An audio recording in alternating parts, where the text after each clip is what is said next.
सोचो, अगर तुम्हारे मम्मी पापा ही तुम पर भरोसा न करें। एक्चुअल में ये चीज होती है नॉर्थ कोरिया में। वहाँ के लोग कहीं घूम नहीं सकते, कोई मूवी नहीं देख सकते, इंटरनेट चलाने के लिए भी सरकार से परमिशन लेनी पड़ती है। यहाँ तक बाल कैसे कटाना है ये भी सरकार बताती है। वहाँ ऐप डाउनलोड करने के लिए ऐप स्टोर में जाना पड़ता है, लेकिन ऑनलाइन नहीं, ऑफलाइन। तो आज हम देखने वाले हैं एक ऐसी वीडियो जिसमें नॉर्थ कोरिया की सच्चाई बताई है। इस वीडियो को ध्रुव राठी ने बनाया है। ओरिजिनल वीडियो का लिंक डिस्क्रिप्शन में है। चलो नमस्कार दोस्तों। साल 1981 नॉर्थ कोरिया के पॉलिटिकल प्रिजन कैंप नंबर 14 में एक प्रेग्नेंट औरत को कैद किया गया है।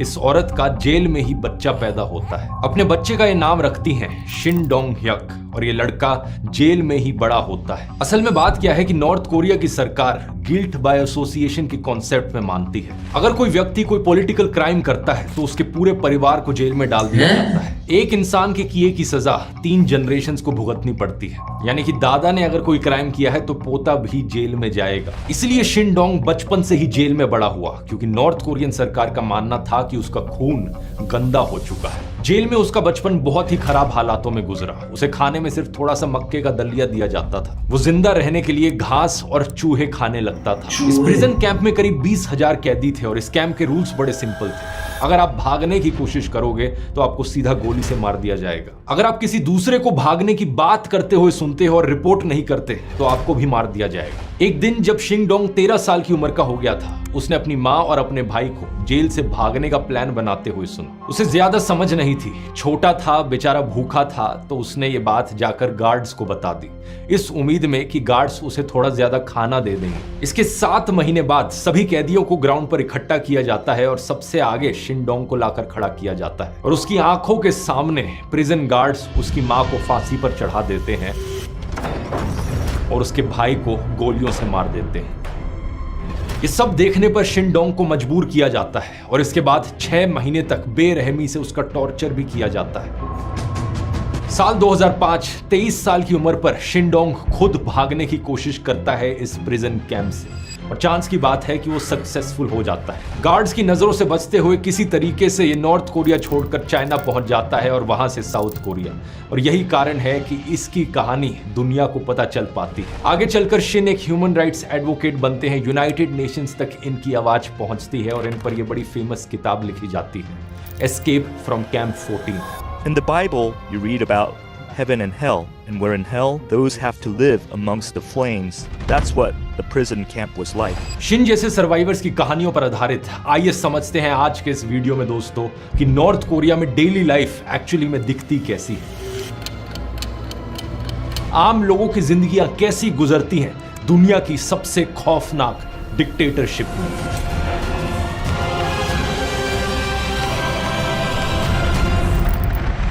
नॉर्थ कोरिया की पॉपुलेशन करीब 2.5 करोड़ लोगों की है। अगर आप इसे नक्शे पर देखोगे तो ये साउथ कोरिया के जस्ट ऊपर मौजूद है। इसके वेस्ट में चाइना का बड़ा देश, और यही नक्शा अगर आप रात के समय में सैटेलाइट इमेजरी के थ्रू देखोगे तो कुछ बड़ी ही अजीबोगरीब चीज आपको दिखाई देगी। चाइना और साउथ कोरिया रोशनी से जगमगाते हुए दिखते हैं, लेकिन यहाँ बीच में सिर्फ अंधेरा ही अंधेरा दिखता है। यही है Democratic People's Republic of Korea, DPRK।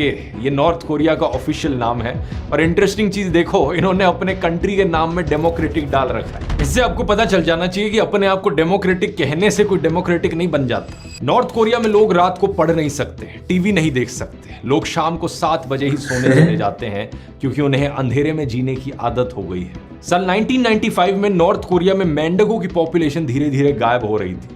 बाद में लोगों को समझ में आया कि आम लोग इतने भूखे हो गए थे कि उन्होंने मेंढकों का शिकार करना शुरू कर दिया था। 1995 और 1998 के बीच में नॉर्थ कोरिया में जो अकाल पड़ा वो सबसे बड़े मैन मेड कैटास्ट्रोफीज में से एक था। कितने लोगों की भूख से मौत हुई ये आंकड़े कभी सामने नहीं आए, लेकिन 5 से 20 लाख लोग इसमें मारे गए ये अनुमान लगाया जाता है। लेकिन कमाल की बात यह है दोस्तों कि नॉर्थ कोरिया की हालत हमेशा ऐसी नहीं होती थी। एक समय था जब नॉर्थ कोरिया साउथ कोरिया से बेहतर हुआ करता था। सन 1980 में पर कैपिटा जीडीपी के मामले में नॉर्थ कोरिया इंडिया और चाइना दोनों से आगे था। यहाँ सबको free health care, education, housing, heating और ट्रांसपोर्ट जैसी सुविधाएं दी जाती थी। 1950 से 1980 के बीच नॉर्थ कोरिया का जीडीपी हर साल करीबन 4.5% के ग्रोथ रेट से बढ़ता था। लेकिन दिक्कतें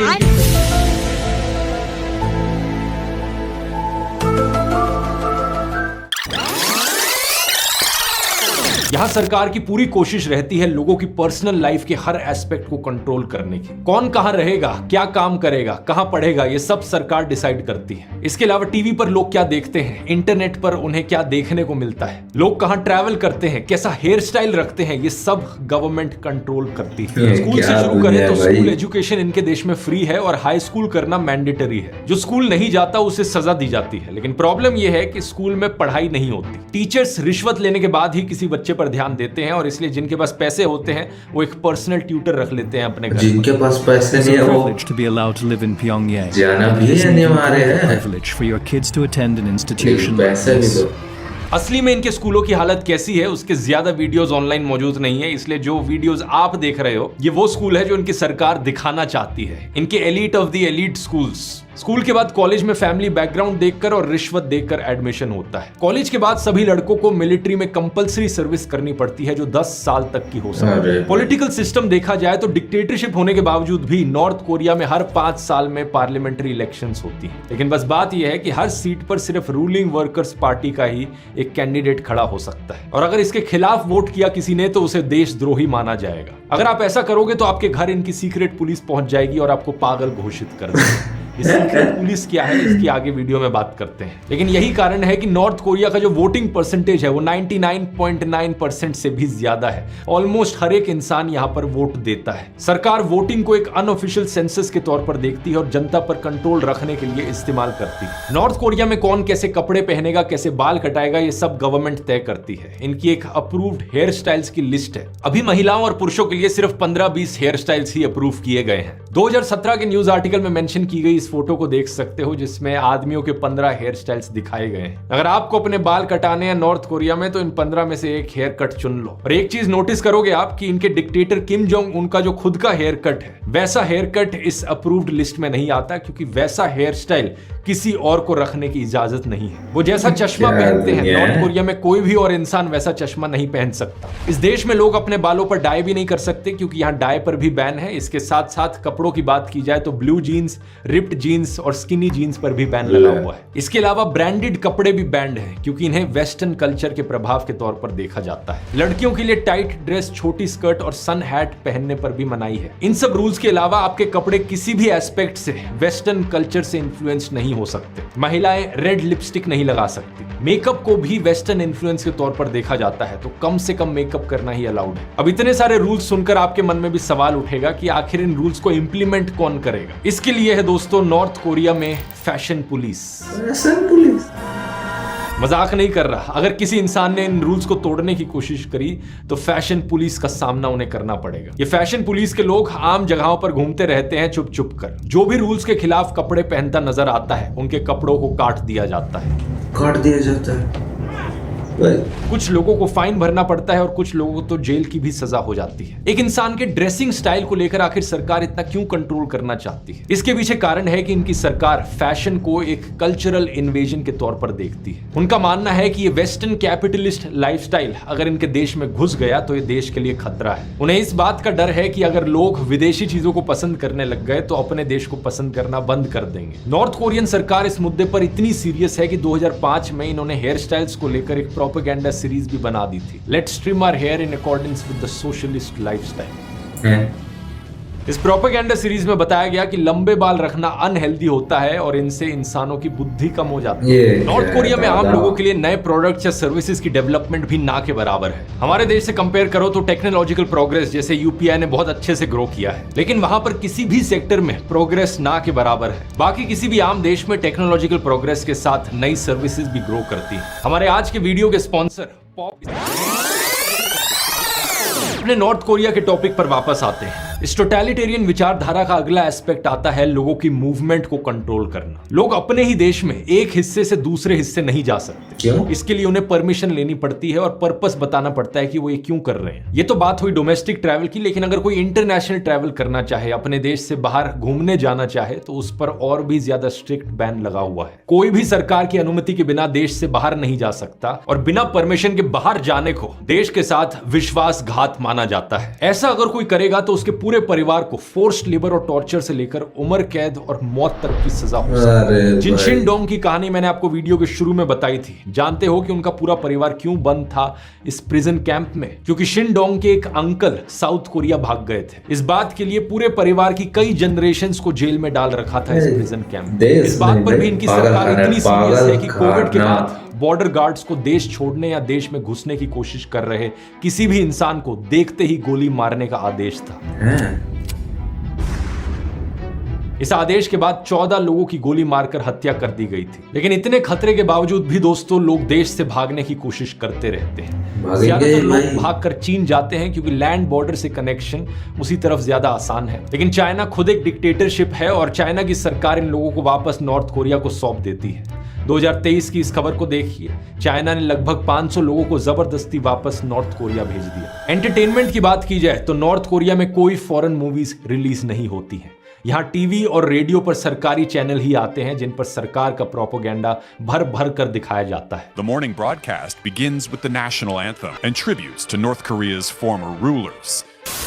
There are cartoons, news programs praising the regime, and of course, the star of the show.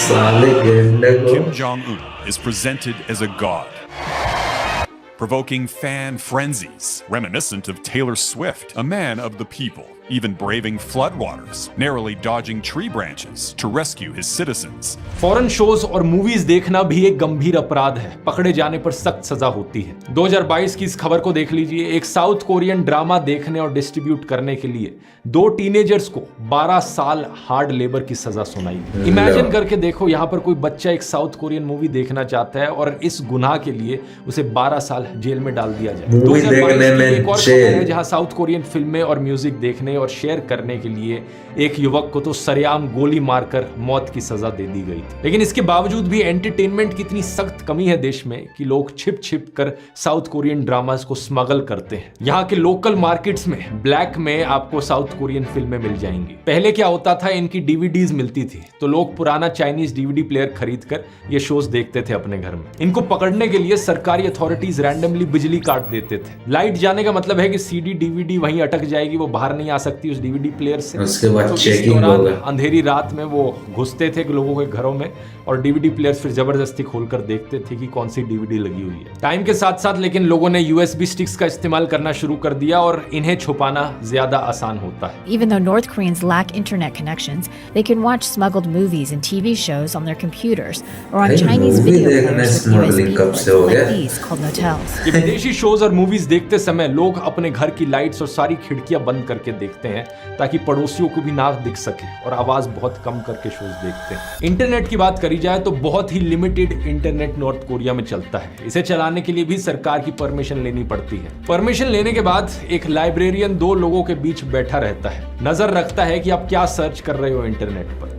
Her 5 minute में कंप्यूटर का स्क्रीन फ्रीज हो जाता है और आगे इंटरनेट इस्तेमाल करने के लिए लाइब्रेरियन को अपना फिंगरप्रिंट लगाना पड़ता है। एक आदमी सिर्फ 1 ही घंटे तक इंटरनेट चला सकता है और ज्यादा समय चाहिए तो दोबारा से सरकार से परमिशन लेनी पड़ती है। आम लोगों के लिए नॉर्थ कोरियन सरकार ने खुद का एक इंटरनल इंटरनेट बना रखा है, इंट्रानेट कह सकते हो इसे। लोग अपने फोन और कंप्यूटर्स में ये इंट्रानेट चलाते हैं जहां पर सब कुछ कंट्रोल्ड है। एग्जैक्टली कौन सी वेबसाइट्स इस इंटरनेट पर अवेलेबल है ये सरकार ने चुन चुन कर बनाई है और कुछ ही गिनी चुनी वेबसाइट्स हैं इस पर। इसके अलावा ये इतना महंगा है कि ज्यादातर लोग इसे इस्तेमाल कर ही नहीं पाते। नॉर्थ कोरिया में किसी भी तरीके का सोशल मीडिया एग्जिस्ट नहीं करता है। यहाँ फेसबुक और नेटफ्लिक्स जैसी वेबसाइट्स के क्लोन बनाने की कोशिश करी गई थी लेकिन ये कोशिश सफल नहीं हुई। जो स्मार्टफोन्स यहाँ मिलते हैं उन्हें बड़े भयंकर तरीके से सेंसर किया जाता है।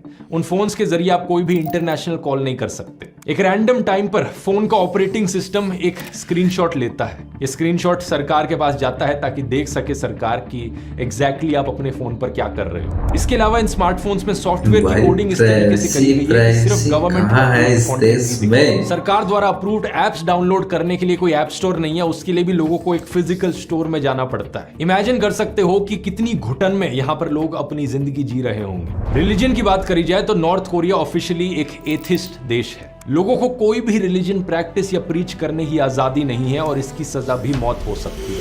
क्रिश्चियंस को, ईसाइयों को यहाँ खास तौर पर निशाना बनाया जाता है क्योंकि उन्हें अमेरिका से जोड़कर देखा जाता है। पॉलिटिकल प्रिजन कैंप्स में हजारों क्रिश्चियंस बंद हैं जिन्हें टॉर्चर किया जाता है। 2009 में री ह्योन ओक नाम की एक महिला को बाइबल बांटने के लिए सरेआम गोली मार दी गई थी और उसके पति और 3 बच्चों को पॉलिटिकल प्रिजन कैंप भेज दिया गया था। ओ माय गॉड फिल्म का एक बड़ा फेमस डायलॉग मुझे याद आता है कि जब आप लोगों से उनका भगवान छीनते हो तो लोग कहीं ना कहीं भगवान ढूंढ ही लेते हैं।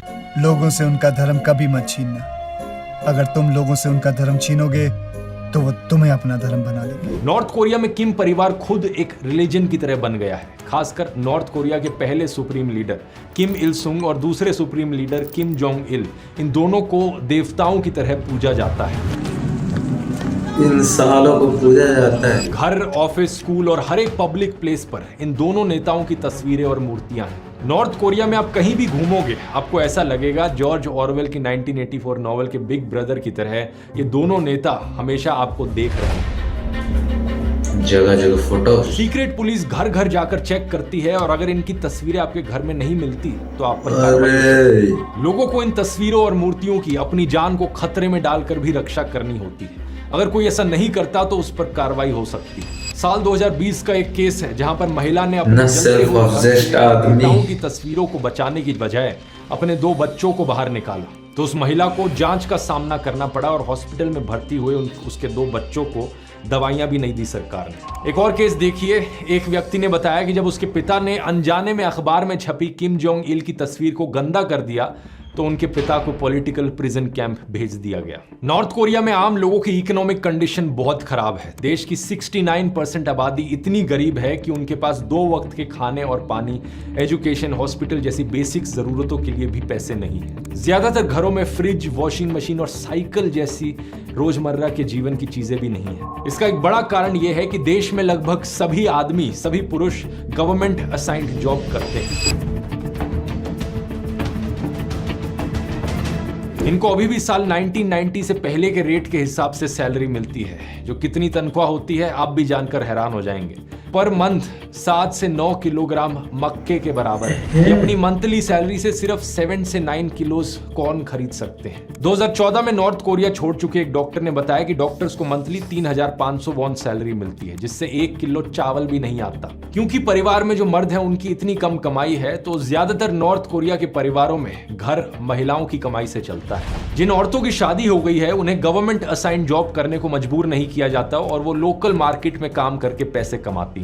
लोकल मार्केट को यहाँ नाम दिया जाता है जांग मडांग का। घर की इनकम में लगभग 70% से अधिक हिस्सेदारी महिलाओं की होती है। जब 1990s के बाद सरकार लोगों को खाना तक नहीं दे पा रही थी तो लोगों ने चीजें अपने हाथ में ले ली और उन्होंने खुद से पैसे कमाने के जुगाड़ करने शुरू किए। जगह जगह लोकल ब्लैक मार्केट्स पैदा होने लगे। लोग यहाँ आकर चीजें बेचते और उससे होने वाली कमाई से अपना पेट भरते। मतलब जिससे जैसा जुगाड़ हो पा रहा था वो उस तरीके से अपना पेट भरने और जिंदा रहने के लिए कमाई करने लगे। धीरे धीरे इन मार्केट्स ने पैर जमा लिए और अब यहाँ पर फूड और ड्रग्स से लेकर साउथ कोरियन फिल्मों की इलीगल यूएसबीज तक सब मिलता है। यही मार्केट जिन्हें जांग मडांग कहा जाता है अब नॉर्थ कोरिया में हाउस होल्ड इनकम का मेन सोर्स है। क्योंकि परिवार के ज्यादातर आदमी गवर्नमेंट असाइन जॉब्स में बिजी होते हैं तो मोस्टली महिलाओं के ही बल पर ये ब्लैक मार्केट्स चलती हैं। इन्हीं मार्केट्स के जरिए इंफॉर्मेशन भी आती है और लोगों को बाहर के देशों के बारे में पता चल पाता है। लोगों को पता चलता है कि बाहर की दुनिया में कितनी आजादी है, बाकी सारे देश कितनी बेहतर जिंदगी देते हैं अपने नागरिकों को नॉर्थ कोरिया के कंपैरिजन में। सच में भाई कई लोग है समय के साथ साथ अपने देश से